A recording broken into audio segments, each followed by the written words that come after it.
জনগণের উন্নয়নে কাজ করায় আওয়ামী লীগের লক্ষ্য চা শ্রমিকদের ভাগ্য পরিবর্তনে কাজ করেছিলেন বঙ্গবন্ধু ওসমানী মিলনায়তনে প্রধানমন্ত্রী। দিল্লির মসনদে বসার লড়াইয়ে এগিয়ে মোদির এনডিএ, বুথ ফেরত জরিপকে ভুল প্রমাণ করেছে ইন্ডিয়া জোট, উত্তরপ্রদেশে সমানে সমান। মালয়েশিয়ায় কর্মী পাঠানোর নামে প্রায় 22,500 কোটি টাকা লুট, প্রতিমন্ত্রী দায় চাপালেন বায়রার কাঁধে, প্রভাবশালীদের ছত্রছায়ায় লোপাট বলছেন বিশ্লেষকরা। বেরুজিরের একের পর এক অপকর্ম, বান্দরবানে খামার বাড়িতে আটকে রেখে 4 ছাত্রকে নির্যাতন, চাঁদাবাজ বানিয়ে দেয় পুলিশে, শুধু জমি নয় সরকারি রাস্তাও সাফানা ইকো রিসোর্টের দখলে।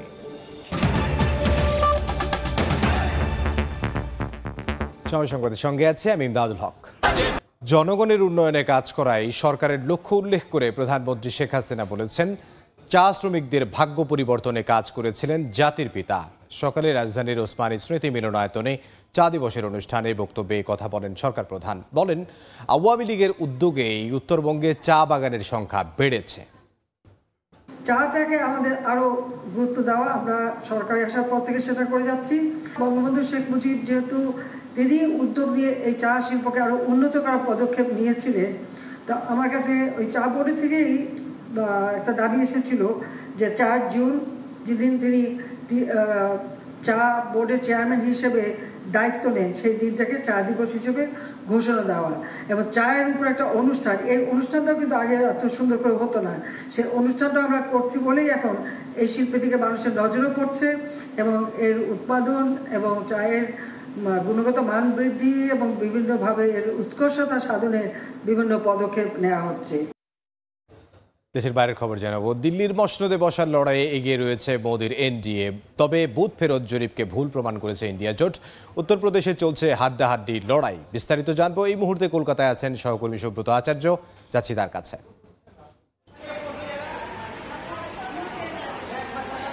টানা 44 দিন ভোট প্রক্রিয়া চলেছে এবং 47 দিনের মাথায় বিশ্বের বৃহত্তম গণতান্ত্রিক দেশ এবং পৃথিবীর সবচেয়ে বড় গণতান্ত্রিক অধিকার প্রয়োগের উৎসবের ফলাফল কিন্তু ইতিমধ্যেই শুরু হয়েছে। আপনি জানেন যে সকাল 7টার সময় ভারতের বিভিন্ন গণনা কেন্দ্রে একযোগে ফলাফল প্রকাশ করতে শুরু করেছে নির্বাচন কমিশন। প্রথম 1 ঘন্টায় সকাল 8টা থেকে 9টা পর্যন্ত পোস্টাল ব্যালটে ভোট গণনা হয় এবং তারপর ইভিএমে গণনা হয়। এখন পর্যন্ত যা ফলাফলের ট্রেন্ড সেটি কিন্তু 1 তারিখ যে বুথ ফেরত সমীক্ষা প্রকাশ করেছিল ভারতের বিভিন্ন গণমাধ্যম এবং সমীক্ষক সংস্থা, তার সঙ্গে কিন্তু পুরোপুরি বিপরীত অবস্থানে যাচ্ছে। অর্থাৎ বিজেপি নেতৃত্বাধীন এনডিএ যে হিউজ সংখ্যক আসন নিয়ে ক্ষমতায় ফিরছে এরকমটি বলা হলেও আদতে দেখা যাচ্ছে যে রাজ্যে রাজ্যে বিজেপিকে কিন্তু লড়াই দিতে হচ্ছে প্রাদেশিক রাজনৈতিক দলগুলোর সঙ্গে। আপনাকে জানিয়ে রাখি যে শুধুমাত্র বিজেপি এককভাবে এখনো পর্যন্ত ফলাফল এগিয়ে পিছিয়ে থাকার ক্ষেত্রে এগিয়ে রয়েছে 233টি আসনে এবং কংগ্রেস 99টি আসনে। আর সার্বিকভাবে বিজেপি নেতৃত্বাধীন এনডিএ জোট এগিয়ে রয়েছে 293টি আসনে এবং ইন্ডিয়া জোট 228টি আসনে এগিয়ে রয়েছে। আমি যে রাজ্যের বাসিন্দা পশ্চিমবঙ্গ, স্বাভাবিকভাবেই আমাদের দর্শকরা পশ্চিমবঙ্গের দিকে বাড়তি নজর রাখেন। এই আমাদের রাজ্যের যে শাসক দল তৃণমূল কংগ্রেস, সেই শাসক দল কিন্তু তাদের যে জমি, রাজনৈতিক জমি, সেটা শুধু ধরেই রাখছে এখনো পর্যন্ত যা ইঙ্গিত, ধরেই রাখেনি, বরঞ্চ তারা আরো মাটি শক্ত করতে চলেছে। ইতিমধ্যে এখনো পর্যন্ত যা ফলাফলের ট্রেন্ড, এগিয়ে থাকার যে ট্রেন্ড, তাতে কিন্তু প্রায় 30টির ওপরে আসনে কিন্তু তৃণমূল কংগ্রেসের প্রার্থীরা এগিয়ে রয়েছেন। আর বিজেপি কিন্তু এখনো পর্যন্ত 9টি আসনে এগিয়ে রয়েছে। তো এখন সব মিলিয়ে আরো ঘন্টা দুয়েক লাগবে পরিস্থিতিটা কোন দিকে যায়। ভারতের সার্বিকভাবে ফলাফলের যে ট্রেন্ড সেটি একটি স্থির রূপরেখায় আমরা ঘন্টা দুয়েকের মধ্যে জানতে পারবো। তো এই ছিল আমার কাছে 18তম জাতীয় লোকসভা নির্বাচনের ফলাফল গণনার প্রথম 3.5 ঘন্টার আমার কাছে থাকা এই সংক্রান্ত সবশেষ তথ্য। ভারতের লোকসভা নির্বাচনের খবর জানাছিলেন সহকর্মী সুব্রত আচার্য। আমরা সরাসরি ছিলাম কলকাতায়। এবার আবারও দেশের খবর। ষষ্ঠ উপজেলা পরিষদ নির্বাচনের চতুর্থ দফায় ভোট কাল। আজ কেন্দ্রে কেন্দ্রে যাচ্ছে নির্বাচনের সরঞ্জাম। দেশের 23টি জেলার 55 উপজেলায় রিটার্নিং অফিসারের কার্যালয় থেকে নির্বাচনের সরঞ্জাম বিতরণ করা হচ্ছে আজ। এরই মধ্যে দুটিতে ইভিএম এবং বাকিগুলোতে হবে ব্যালট পেপারে। আনসার সদস্যদের বুঝিয়ে দেওয়া হচ্ছে দায়িত্ব। এছাড়াও নিরাপত্তায় উপজেলাগুলোতে মোতায়েন থাকবে 175 প্লাটুন বিজিবি।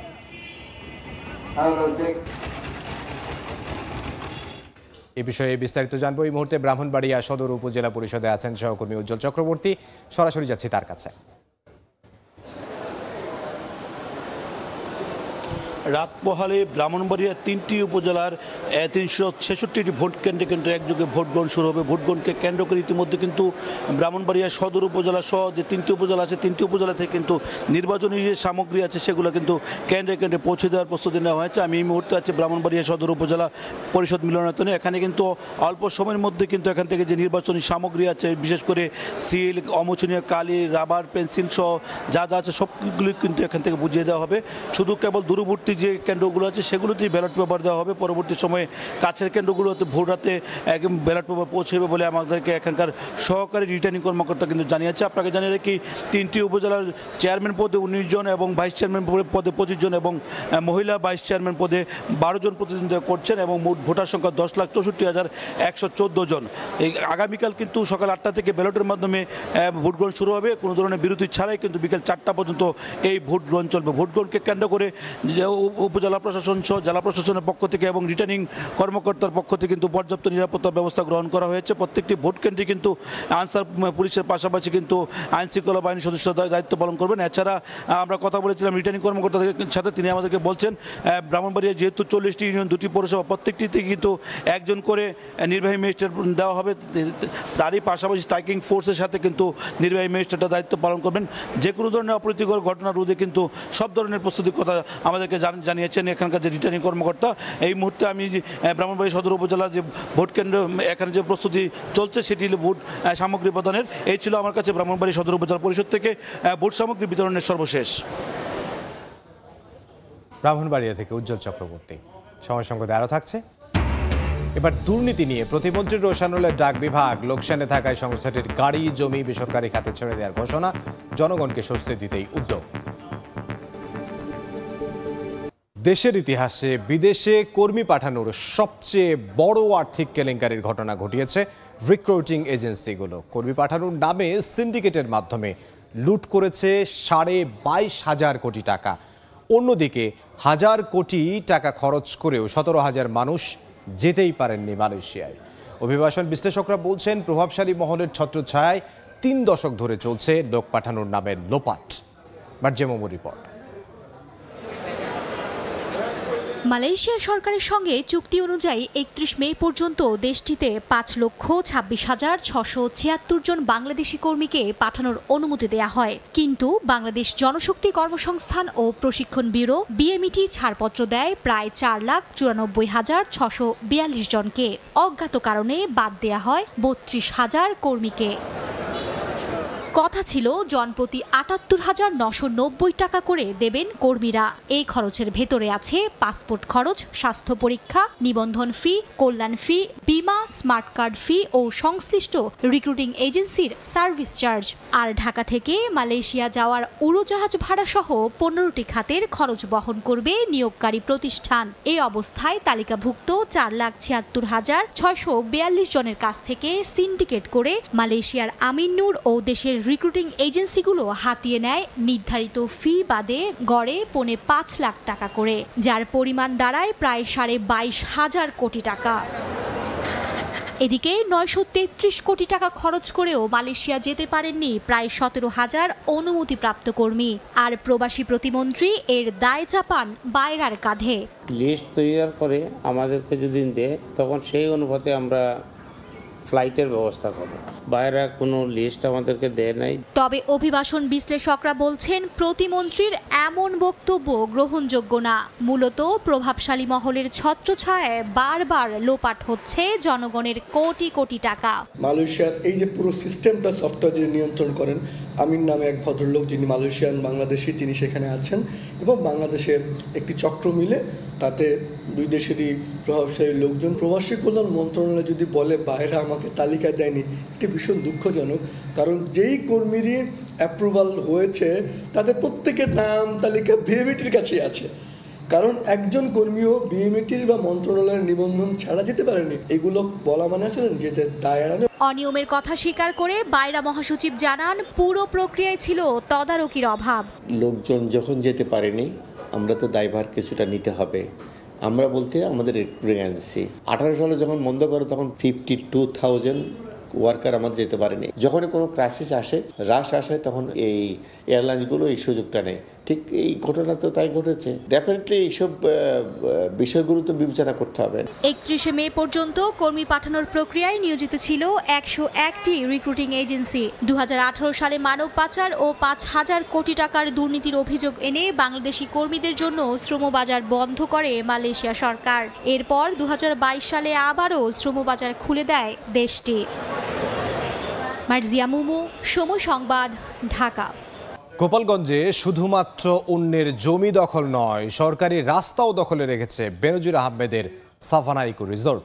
এতে মহাবিপাকে স্থানীয়রা। গেট ও তার কাঁটা দিয়ে রাস্তা বন্ধ রাখায় নিজেদের ফসলি জমিতে যেতে পারছেন না কৃষকরা।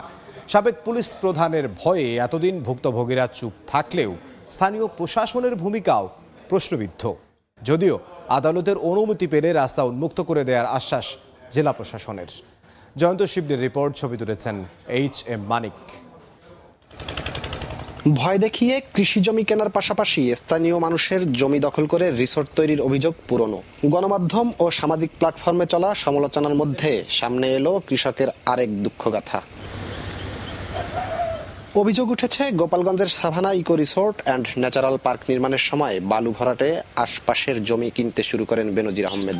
বিলে অল্প জমি কেনার পর পাশের মালিকরাও বাধ্য হন বিক্রিতে। আবার পুলিশ প্রধানের ক্ষমতার দাপটে অনেকের জমি দখল হয়েছে রাতের আধারে। তাতেই ক্ষান্ত হননি বেনজির ও তার পরিবার। প্রভাব খাটিয়ে কৃষকের জমিতে সরকারিভাবে রাস্তা নির্মাণ করা হয়। ভুক্তভোগীরা বলছেন, ফসলি জমি থেকে মাটি কেটে নেওয়ায় বন্ধ হয়েছে ধান চাষ। এতে বেকার হয়ে পরিবার নিয়ে দুঃসহ সময় পার করছেন অনেক কৃষক।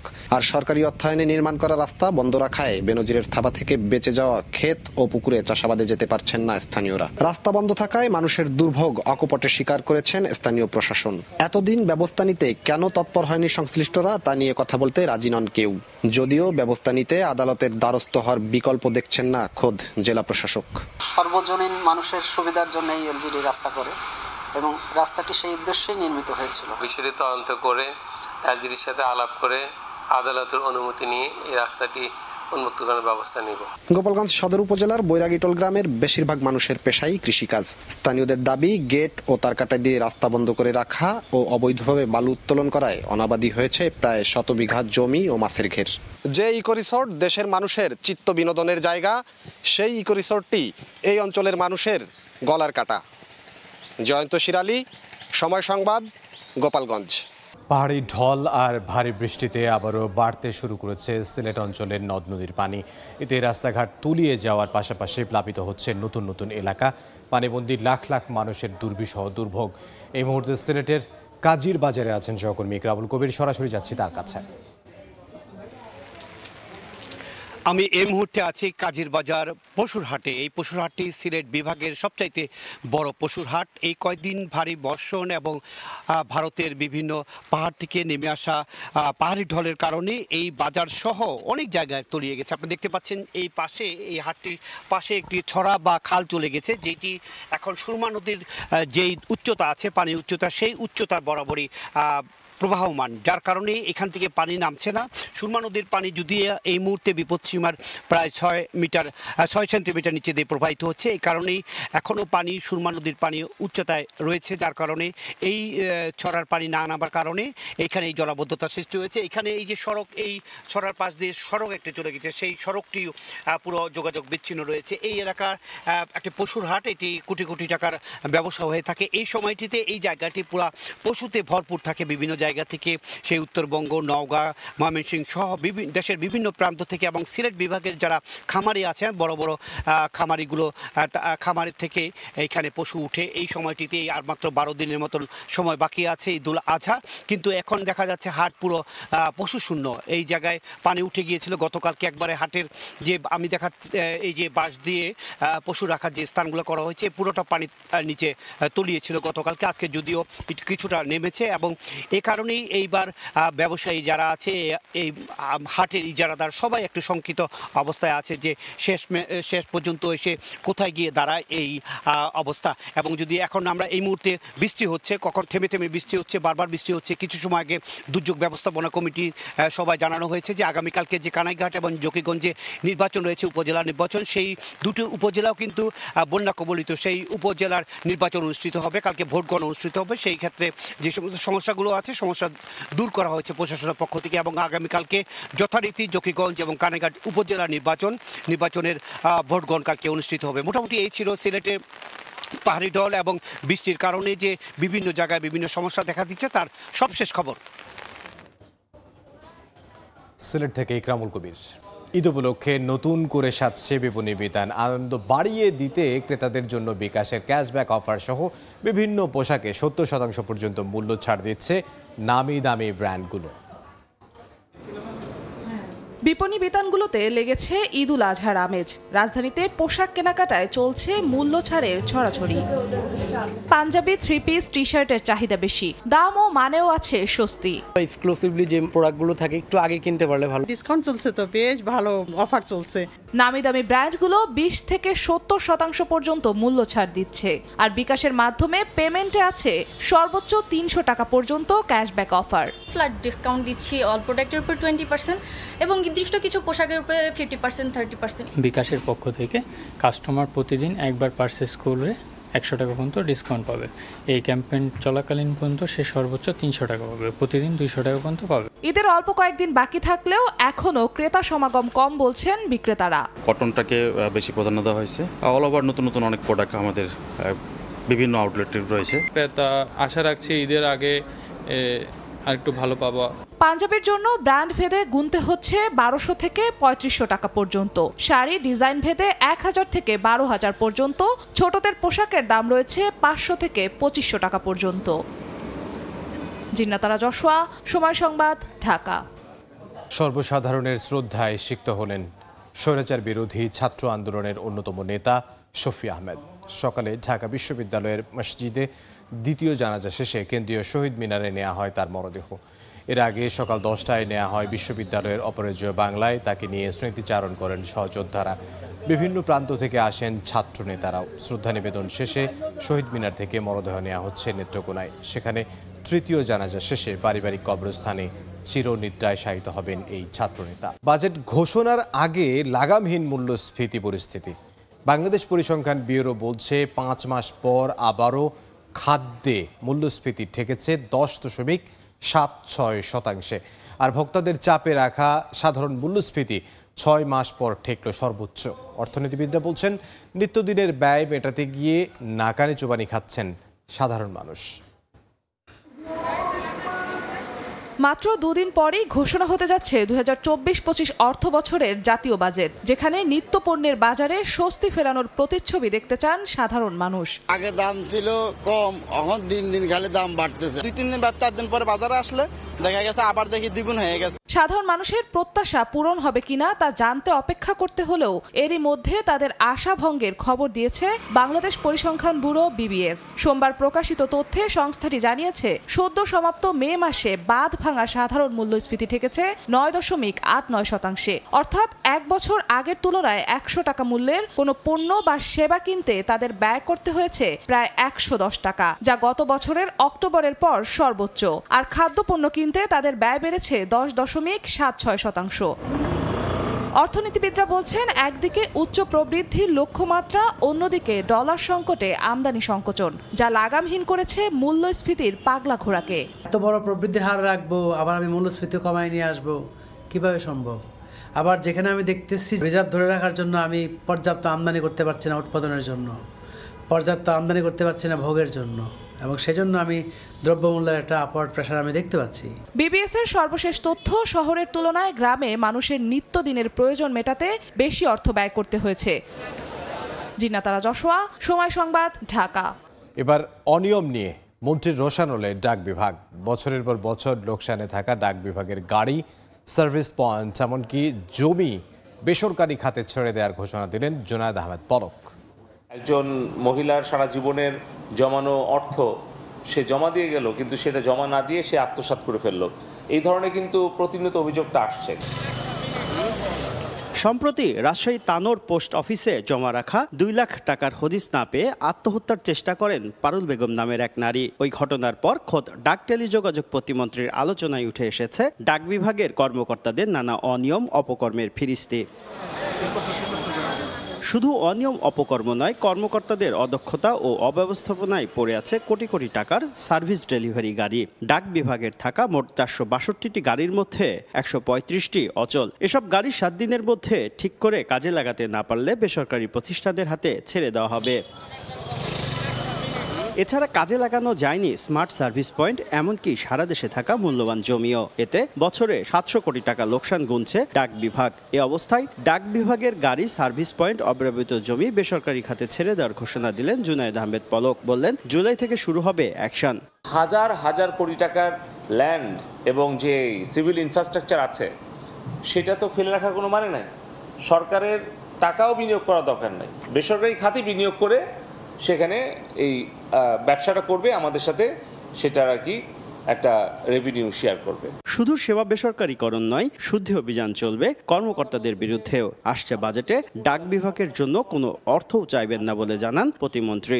আমরা সরকারের কাছে যদি টাকা চাই তাহলে পরে কিন্তু সেখানেও আপনার সরকার জিজ্ঞেস করবে যে প্রতি মাসে 700 কোটি টাকা লস হচ্ছে, তাহলে আবার দিলে সেই টাকাটা কোত্থেকে ফেরত দিবা।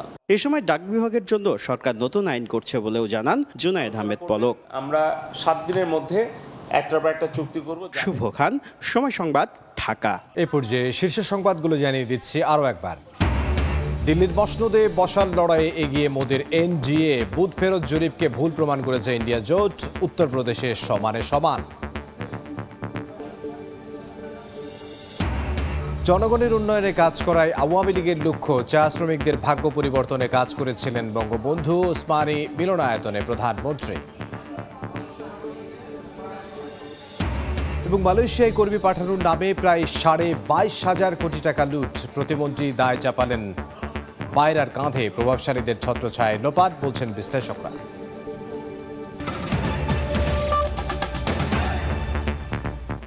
এই ছিল সময় সংবাদে। খেলার সময় সঙ্গে থাকবেন সহকর্মী তাজিন খন্দকার। ইমদাদ, আপনাকে ধন্যবাদ। খেলার সময় নিয়ে ফিরছি কিছুক্ষণ পর, সঙ্গে থাকুন সময়।